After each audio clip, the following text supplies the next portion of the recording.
हिरण्यकश्यप ने कहा कि ठीक है, आज मैं स्वयं तुम्हें अपने हाथों से मारूंगा और मैं देखना चाहता हूं कि आज तुम्हारा नारायण तुम्हें कैसे बचाने आता है।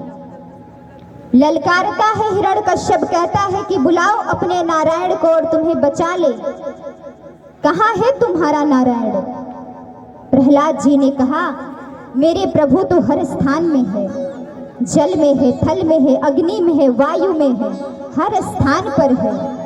हिरण्यकश्यप ने कहा कि क्या इस खंभे में तुम्हारा नारायण है? कहा, हाँ, इस खंभे में भी मेरा नारायण है। क्रोध में आकर के खंभा को तोड़ने लगता है, एक एक खंभे को तोड़ना आरंभ कर देता है और कहता है कि बुलाओ, कहाँ है तुम्हारा नारायण?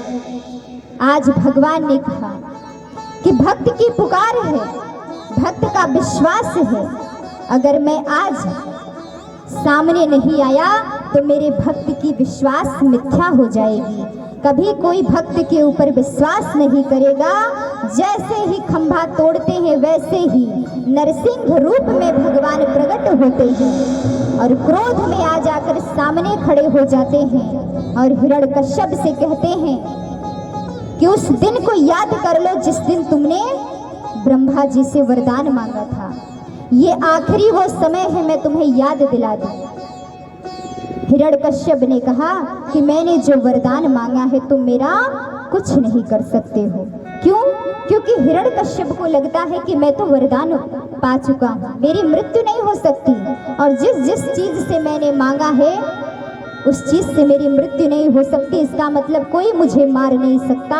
भगवान नारायण ने कहा कि तुमने ब्रह्मा जी से कहा था कि 12 महीने में किसी भी दिन मेरी मृत्यु ना हो, तो तुम आज जान लो कि ये 12 महीना नहीं, ये 13वां महीना पुरुषोत्तम मास का महीना चल रहा है। तुमने कहा था ना ऊपर मेरी मृत्यु हो ना नीचे, तो ना मैं तुम्हें ऊपर मारूंगा ना नीचे, मैं तुम्हें घर के डेहरी के बीच में मारूंगा रखकर। तुमने कहा था ना अस्त्र से मेरी मृत्यु हो ना शस्त्र से, तो ना मैं तुम्हें अस्त्र से मारूंगा ना शस्त्र से मारूंगा, मैं तुम्हें अपने हाथों के नाखूनों से मारूंगा।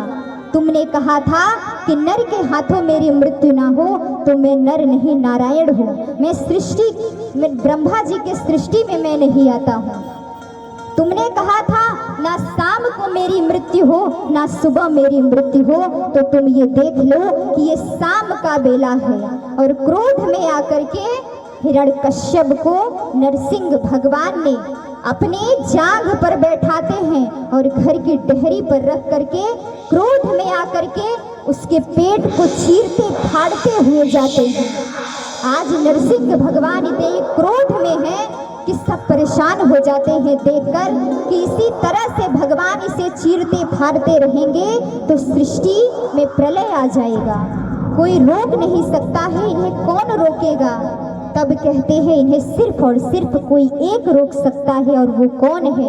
वो भक्त प्रहलाद है। जैसे ही प्रहलाद जी जाते हैं भगवान के सम्मुख बैठ जाते हैं, वैसे ही प्रभु ने देखा प्रहलाद जी को तो क्रोध समाप्त हो जाता है। और आज देखिए प्रभु अपनी गोद में लेकर प्रहलाद जी को बैठाते हैं और इतना लाड प्रेम करते हैं जैसे आपने किसी गाय को देखा है अपने बछड़े को प्रेम से चाटता है मुख को। आज प्रभु वैसे ही प्रहलाद जी को चाट चाट करके प्रेम कर रहे हैं, लाड कर रहे हैं। बोलिए नरसिंह भगवान की, प्रहलाद जी महाराज की। तो इस प्रकार भक्त के बुलाने पर भगवान कृपा करते हैं और आते हैं, लेकिन सच्ची भक्ति होनी चाहिए तो प्रहलाद जी जैसी होनी चाहिए।